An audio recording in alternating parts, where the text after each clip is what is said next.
A large portion of the Jewish nation has returned to its homeland, but the heart, soul, and mind of much of the Jewish nation are still in exile mode. This state of affairs must and will inevitably change. This is Torah Nation TV from Jerusalem, and we are speaking with the head of Machon Shilo, Rabbi David Bar-Hayim. Shalom, Rabbi Bar-Hayim. Shalom. The common wisdom is that Ashkenazi Jews are not permitted to bathe or shower during the 9 days, as stated explicitly by the Ramah and the Shulchan Aruch. This being the case, why are so many religious Jews not adhering to this prohibition? There are a number of points that need to be made regarding this issue. First of all, this minhag is an Ashkenazi minhag mentioned by some of the Ashkenazi Rishonim, such as the Rabbi and others. They record it as being the custom of their forefathers not to bathe for all of the 9 days from Rosh Chodesh Av until after Tisha B'Av, including Erev Shabbat. In other words, of course, within any 9-day period you have Shabbat at some point, and there's usually a miswah to bathe Erev Shabbat in hot water, and in this case the minhag was not to do so. In other words, to prefer the morning practices, minhagim, give them precedence over the miswah of Kavod Shabbat. This very fact itself raises a very large question mark with regards to this entire minhag, this entire practice. And why is that? Because it was clear to Hazal that the morning practices associated with the month of Av and Tisha B'Av could in no way impinge upon the Halakhic requirements and practices associated with Kavod Shabbat, with showing respect for and getting ready for the Shabbat. And the idea of respecting the Shabbat is based and showing honor to the Shabbat in different ways, including bathing before Shabbat, is based on a pasuk in the Nevi'im and the prophets, and is therefore a very important concept. We find in the Mishnah, for example, at the end of Masechet Ta'aniyot, that during the week in which Tisha B'Av falls, it is forbidden to wash clothing, to do laundry, and to take a haircut or trim one's beard during that week. However, the Mishnah goes on to say that if Tisha B'Av falls on a Friday, something which could happen at that time according to the calendar as it was then set up, then on Thursday, Erev Tisha B'Av, everyone is allowed to wash clothing and to cut their hair, etc. And I think it's quite clear that the same applied to bathing. It was clear, and I'll explain why, and this is clear in a moment. Also to bathe, Lichvod Shabbat, this was all to be done on the Thursday, Erev Tisha B'Av, so that after the fast, at the end of Friday, they would enter Shabbat not unbathed and not looking scruffy and not having fresh clothes to wear, etc. In other words, even though the week of Tisha B'Av, normally these activities of doing laundry, cutting one's hair, etc. were forbidden, because of this situation, which would result in a depreciation of Kavod Shabbat, it is mutar to override these practices during that week, even on Erev Tisha B'Av, and to go ahead and cut one's hair, do laundry, etc. And this is even more so with regards to washing. Why is it even more so the case? It's a kal v'chomer, because it's important to make clear that Hazal did not prohibit bathing or washing in any way, shape or form except for the actual day of Tisha B'Av. Right up until Tisha B'Av itself, according to the Mishnah and the Talmud, it is entirely mutar, it is permissible to bathe in hot water or in any way one wishes. Anything beyond that is a question of minhag, of custom. And a custom, a minhag, cannot be oker halakha, cannot override the halakha. And therefore, a minhag which tells us that you are not to bathe lichvod Shabbat is very, very strange, to put it mildly. And I have in fact asked over the years, many years ago, starting many years ago, I asked many different Rabbanim this question, how this minhag could be understood and reconciled with the Mishnah. and no one was able to give me any satisfactory response. So therefore, the Mishnah tells us clearly that Kavod Shabbat overrides all these other considerations and practices associated with Tisha B'Av. So, with regards to bathing, first of all, Lichvod Shabbat, certainly one can, and in fact one must, in my view, bathe, as usual, in hot water, as one would normally do Erev Shabbat. Beyond that, we have another question to address, and that is the obvious change in reality of personal hygiene nowadays, as opposed to medieval Europe, where this practice grew up.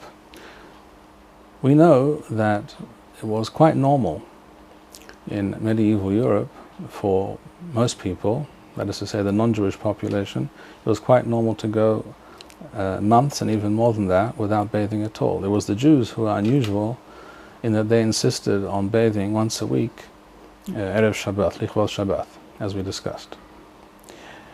We have, for example, monastic records, according to which monks were given a fresh set of clothing once a year. That is to say, they wore the same clothing for a whole year. They were given a fresh set of clothes once a year, at which time it was recommended, and I stress, recommended that they bathe before putting on the new clothing.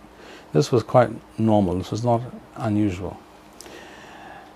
In such a situation, also taking into account the climatic conditions of Europe, where the climate is much cooler than here in Eretz Yisrael or many other countries nowadays where Jews live, whether it be many parts of North America in the summer months, or countries like Australia or other what have you, although Australia this time of the year of course is winter, so it's not particularly not really an issue in terms of the climate, but in terms of general hygiene, it is almost the universal fact that all people nowadays bathe or shower on a daily basis.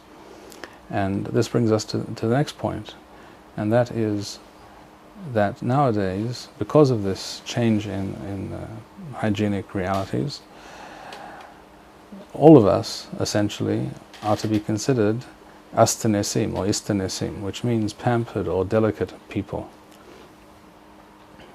As we find in the Mishnah in Masechet Berachot, where Rabban Gamliel, the night following his wife's death, bathed, and his students asked him, "Did you not teach us that an avel, a person during the first week of aveluth, of mourning, is not allowed to bathe?" And he said, "Yes, I did teach you that, but I am not like most people. I am an astanis, or an astanes, which means I am used to bathing every day, which was at that time not the norm, and where a person is going to suffer greatly as a result of such a halakha, that halakha does not apply to that person." So said Rabban Gamliel of the Mishnah, and he gave some other examples also where we find that in a certain set of circumstances, exceptions are to be made. That was with regards to Rabban Gamliel in his day, because he was an exception. Nowadays, we are all like Rabban Gamliel. We are all astanesim because we all bathe regularly. To suggest to any normal person nowadays not to bathe for 9 days is entirely impossible, something that the vast majority of people can simply not relate to, and quite rightly would reject out of hand. And that is why we find nowadays that most Jews, I would say almost without exception, do bathe during this period. The real question that we need to ask ourselves is, how does the halakha deal with this changing reality, or should this changing reality find its expression in halakhic texts and in halakhic parlance? I can tell you, for example, that when I arrived in Yeshivat Merkaz Harav, I was 18, 19 years old. I remember asking Hagaon Rav Shaul Yisraeli about showering during the 9 days. And he said, some people say that you can bathe you can shower in cold water, which of course is also, by the way, not what the Rama says in the Shulchan Aruch, not what the Mishnah Berurah says. That's already a departure from the standard Ashkenazi halakha as it appears in the standard halakhic texts, such as the Mishnah Berurah and the Shulchan Aruch. He said some people say you can shower in cold water, but I think that showering in cold water, he said to me, for many people is difficult and very unpleasant, and therefore I say you can bathe in lukewarm water. That was his answer to me. From other people, I've heard they have asked certain Rabbanim, and they were told that you can bathe one part of your body at a time, but not the other part. I'm not sure exactly. I understand how that works, and at any rate, that too, by the way, is not what the Rama says in the Shulchan Aruch. What we see here, and this is a very good example of this phenomenon, what we see here is the standard halakhic model, in this case the Ashkenazi halakhic model, which developed in medieval Europe based on both climatic conditions and the realities of personal hygiene in that time and place in history, which became enshrined in certain halakhic texts such as the Shulchan Aruch, the Mishnah Berurah, and what have you. That reality runs up against the modern day reality, where both very often the climate has changed dramatically, where we live in much warmer, much hotter climates. Today, for example, the day of recording this interview, Gimel B'Av, in Yerushalayim, the maximum temperature was 32 degrees centigrade, and that's not considered a particularly hot day. It doesn't get to be 32 degrees centigrade in Germany or France or Poland or Russia. It goes without saying. These are essentially unheard of temperatures. So we have the halachic texts running up against a change in climatic realities, and the same halachic texts are also running up against a different reality in terms of personal hygiene and hygienic standards and what is normal, what is considered normal and reasonable for people to do. And adding to all this the consideration of an astanes, someone who suffers if he is required to act in a way different from his normal habit, something which Hazal did not enforce in the case of an astanes, such as we mentioned with Rabban Gamliel, who was allowed to bathe even though he was in Aveluth during the Shiva period. How much more so should this apply to us nowadays, where Hazal did not prohibit bathing at all except for Tisha B'Av itself. So for all these reasons, it is clear that the standard Ashkenazi halachic model, and in fact the standard halachic model in general with regards to many of the issues which pertain to 3 weeks and the 9 days in Tisha B'Av, many of these issues must be re-examined, particularly things which are based on minhag, must be re-examined in light of the new facts on the ground. Is the rabbi suggesting that these minhagim, as stated by the Shulchan Aruch and Mishnah Berurah, are no longer binding today? It is exactly what I am suggesting, that such minhagim, which have nothing to do with any explicit instruction of Hazal, and which therefore, by definition, are based on local circumstances and realities in the time and place in which these minhagim grew up, such minhagim cannot be applicable today for the reasons that we explained, because due to the change in the different climatic conditions in different parts of the world in which Jews live today as opposed to Europe, due to differences in standards of personal hygiene, etc. For all these reasons, such minhagim can in fact not be considered binding today on most Jews, and this is in fact the reality.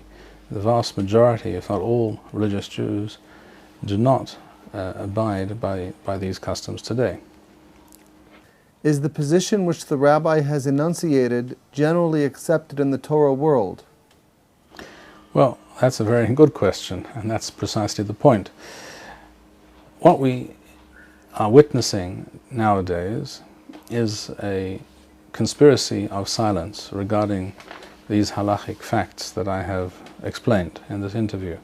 In other words, everybody knows, all rabbis know, and all Orthodox Jews know that either for reasons of climate or reasons of different standards, very different standards of personal hygiene, etc., everybody knows that it's simply not feasible, and there is absolutely nothing to talk about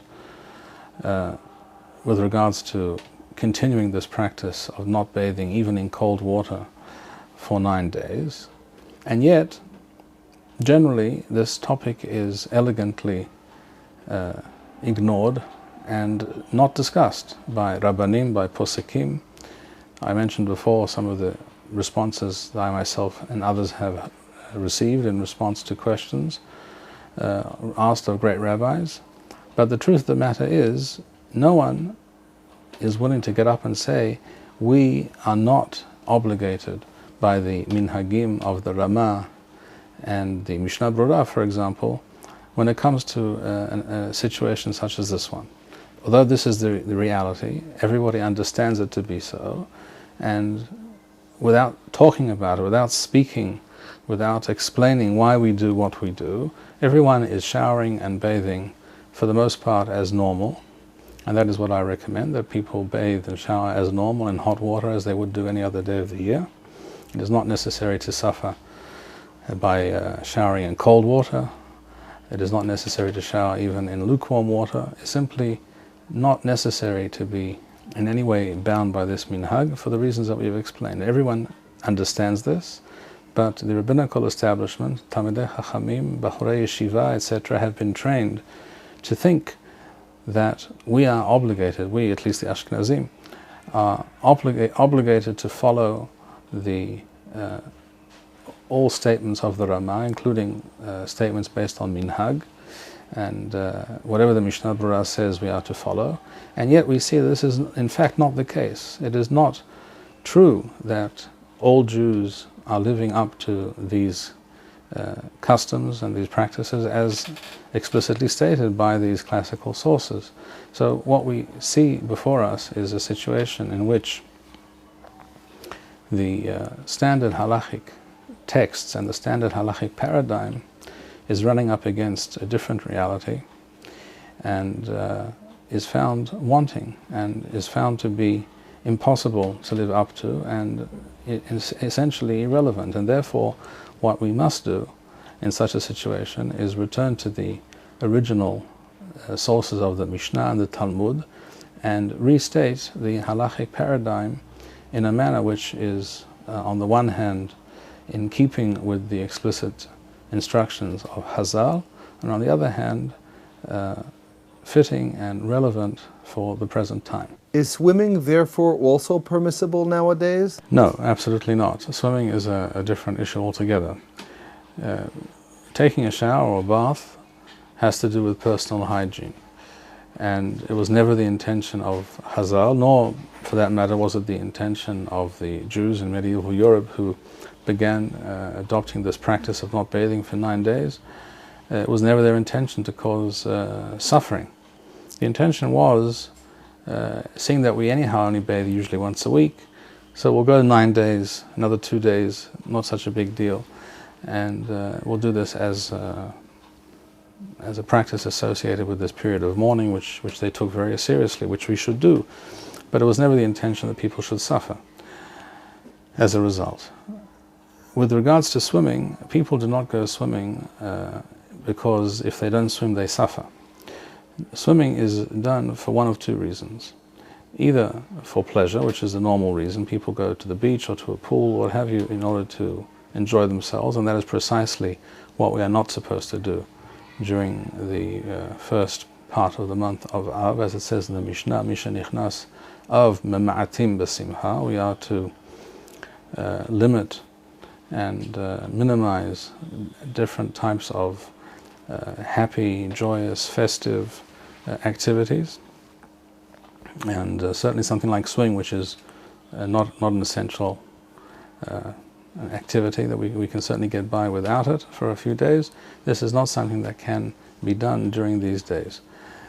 However, I make one exception to this statement regarding swimming, and that is a person who swims for health reasons, for reasons of health, for keeping fit, exercise. If a person does this every day, regularly, or a few times a week, regularly, without fail, then it seems to me that if it's being done for that reason of exercise and health, and not for having a good time, and that is equally permissible, it's proper and permissible to exercise and to do things to maintain one's health during the 9 days, just as it is proper and permissible to do so during the rest of the year. And that, again, on condition that this person does so regularly, generally without fail, as a part of his or her daily routine, and for reasons of health and not for reasons of pleasure. Thank you, Rabbi Bar-Hayim. We would like to encourage our viewers to share these videos with friends and send in your responses. We would also like to suggest the following opportunity to our viewers. If you identify with Rabbi Bar-Hayim's message and would like to sponsor or dedicate a video interview with the Rabbi in honor or memory of a loved one, if you would like to obtain Birko Nusach Eretz Yisrael or invite the Rabbi for a speaking engagement, please email us at office@machonshilo.org.